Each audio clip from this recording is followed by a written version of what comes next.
Baik, selamat siang. Kami kelompok 8 dari mata kuliah Pendidikan Budaya Anti Korupsi. Di sini kami akan mengerjakan tugas atau UTS yang telah diberikan oleh yang terkasih dosen pengampu Ibu Dr. Debbie Ciharende. Tapi sebelum masuk lebih dalam, izinkan kami memperkenalkan diri. Saya Abraham Cristiano Candio. Dan saya Marcia Virginia Tumeleng. Dan saya Novanda Nomo. Itulah perkenalan singkat dari kami. Kita masuk ke dalam presentasi atau tugas. Teman-teman, kita masuk dalam presentasi dampak korupsi terhadap ketahanan budaya dan religiusitas. Dampak masif korupsi. Subpokok bahasan. Dampak korupsi, dampak ekonomi, sosial, dan kemiskinan masyarakat, birokrasi pemerintahan, politik, dan demokrasi, penegakan hukum, pertahanan, dan keamanan, akibat kerusakan lingkungan, ketahanan budaya dan religiusitas, era digital, dan dampak pada penanggulangan korupsi. Pertama, kompetensi yang diharapkan. Kedua, mahasiswa mengetahui akibat perbuatan korupsi. Ketiga, mahasiswa memiliki empati dan pada korban dari perbuatan korupsi. Keempat, mahasiswa bersedia untuk tidak melakukan perbuatan korupsi. Korupsi merupakan bentuk kejahatan yang terbilang sulit untuk diberantas. Hal ini disebabkan salah satunya adalah bahwa korban korupsi seringkali tidak merasa bahwa dia merupakan korban dari kejahatan ini. Korban kejahatan korupsi merupakan korban yang cenderung, korban yang tidak langsung merasakan, namun akan terjadi kepada siapa saja secara acak di kemudian hari.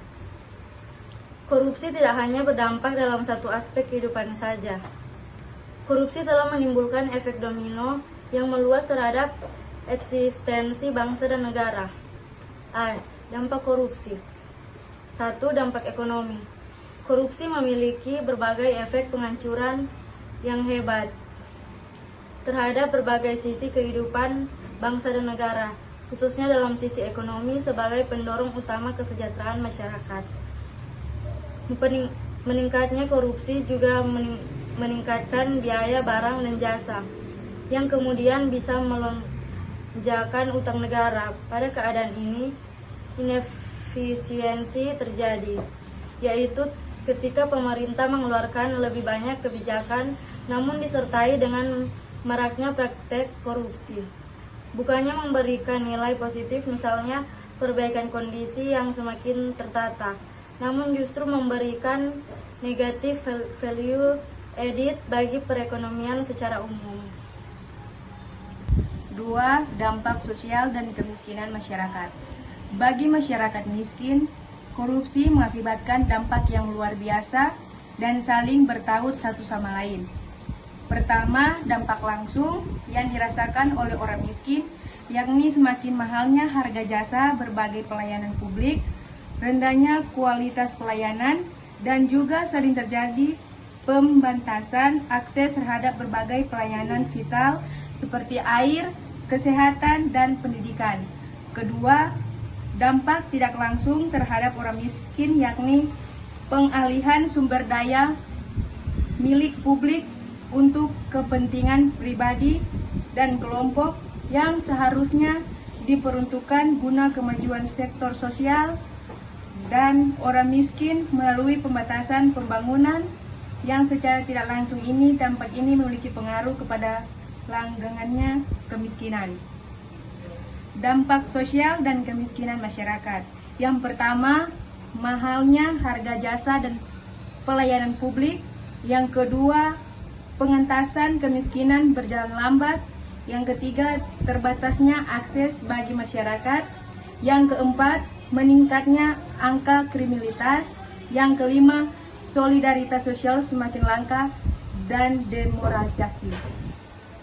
Baik, kita masuk di berikutnya. Yang pertama, ada runtuhnya otoritas pemerintah. Dia terbagi atas 3. Yang pertama, matinya etika sosial politik. Kedua, tidak efektifnya peraturan dan perundang-undangan. Dan yang ketiga, birokrasi tidak efisien. Kita masuk lagi, yang di sini juga terdapat dampak terhadap politik dan demokrasi. Yang pertama, munculnya kepemimpinan korup, hilangnya kepercayaan publik pada pemerintah. Yang ketiga, menguatnya plutokrasi. Dan yang terakhir, hancurnya kedaulatan rakyat. Kita masuk di dalam dampak terhadap penegakan hukum. Di situ terbagi atas dua. Yang pertama, ada fungsi pemerintah mandul.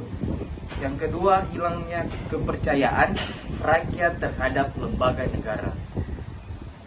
Dampak terhadap pertahanan keamanan. Yang pertama, ada kerawanan Ankamnas karena lemahnya alutsista dan SDM.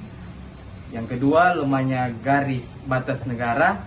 Dan yang terakhir, menguatnya sisi kekerasan dalam masyarakat. Dampak kerusakan lingkungan. Menurunnya kualitas lingkungan. Yang kedua, menurunnya kualitas hidup manusia. Dampak terhadap ketahanan budaya dan religiusitas.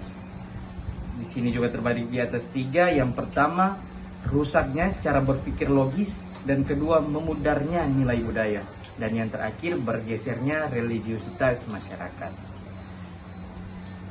Kita masuk di yang terakhir, era digital dan dampaknya pada penanggulangan korupsi. Yang pertama, meningkatnya kualitas kejahatan korupsi. Yang kedua, permisifisme akibat paparan informasi. Yang ketiga, hoaks tantangan pemberantasan korupsi. Dan yang terakhir, era digital dan peluang pada upaya pemberantasan korupsi.